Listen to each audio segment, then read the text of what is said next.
দেখুন, চীন থেকে মহামারী শুরু হয়েছিল, করোনা ভাইরাস চীন থেকে শুরু হয়েছিল। এই চীন সম্পর্কে, চীনের জেনা করার সম্পর্কে যদি আপনারা জানেন, চীনেরা তো জেনা করে খেলার মতো, খেলাধুলার মতো, মানে কম্পিটিশন, প্রতিযোগিতার মতো। নাউজুবিল্লাহ। চীন দেশের মধ্যে বেহায়াপনা, উলঙ্গপনা, নাস্তিকতা, কুফরি, জেনা, এরা তো বিধর্মী, কিন্তু তারা সারা পৃথিবীকে একটা মেসেজ দেয়, তোমরা জেনার মধ্যে লিপ্ত থাকো। নাউজুবিল্লাহ। জেনা করবে প্রতিযোগিতার মতো, প্রতিযোগিতা করে পাল্লা দিয়ে একে অপরকে সহযোগিতা করবে জেনার কাজে। নাউজুবিল্লাহ।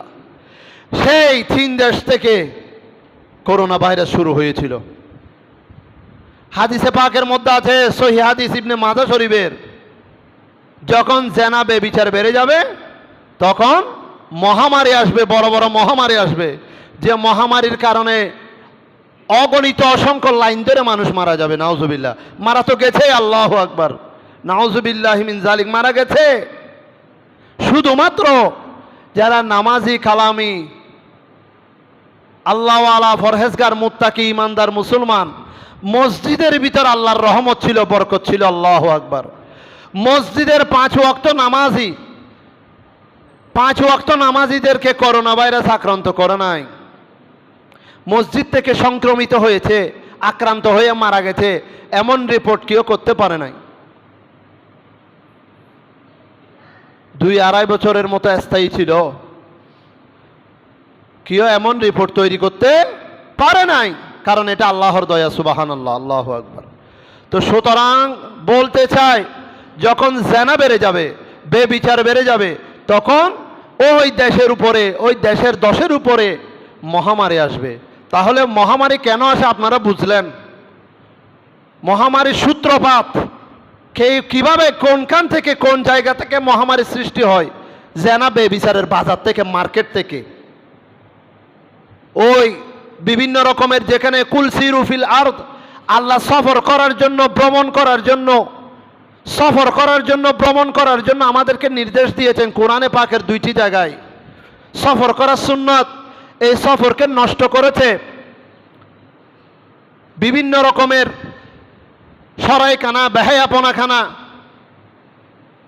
যেখানে হোটেল মোটেলের মাধ্যমে বিভিন্নভাবে জেনার বাজার খোলা হয়েছে। নাউজুবিল্লাহ। জেনাকে বৈধতা দেওয়া হয়েছে। এমনকি আরব কান্ট্রির মধ্যেও এই জেনার বাজার গরম।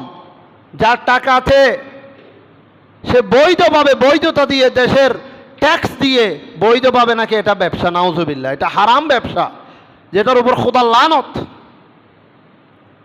এরকম আমাদের দেশের বিভিন্ন রিসোর্টের নামে, রিসোর্ট বলে বলে হোটেল মোটেল, কক্সবাজার, বিভিন্ন জায়গায় এই সমস্ত ব্যবসাগুলোকে লাইসেন্স দেওয়া হয়। নাউজুবিল্লাহ।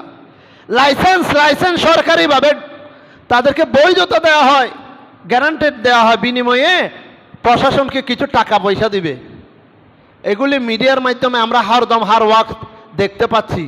বন্ধ হয় না, কারণ সরকার তো কমিশন পাচ্ছে, প্রশাসন তো টাকা পাচ্ছে, ঘুষের টাকা, সুদের টাকা, মুতের টাকা পাচ্ছে, তারা বন্ধ করছে না, তারা টাকার লোভী হয়েছে। ইজহাদ ফিদ দুনিয়া ইউহিব্বুকাল্লাহু ওয়াজহাদ ফীমা ইনদান নাসি ইউহিব্বুকান নাস। আল্লাহ রাসূলের হাদিস। দুনিয়ার মোহ হতে বেঁচে থাকো, দুনিয়ার ভালোবাসা থেকে বেঁচে থাকো, তাহলে আল্লাহ তোমাকে ভালোবাসবে। সুবহানাল্লাহ। আল্লাহ তাআলা আপনাকে ভালোবাসবেন।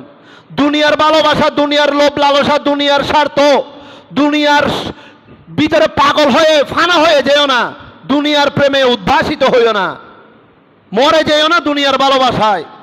দুনিয়ার মোহ থেকে, লোভ থেকে বেঁচে থাকো, সৌন্দর্য থেকে বেঁচে থাকো, তাহলে আল্লাহ তোমাকে ভালোবাসবে।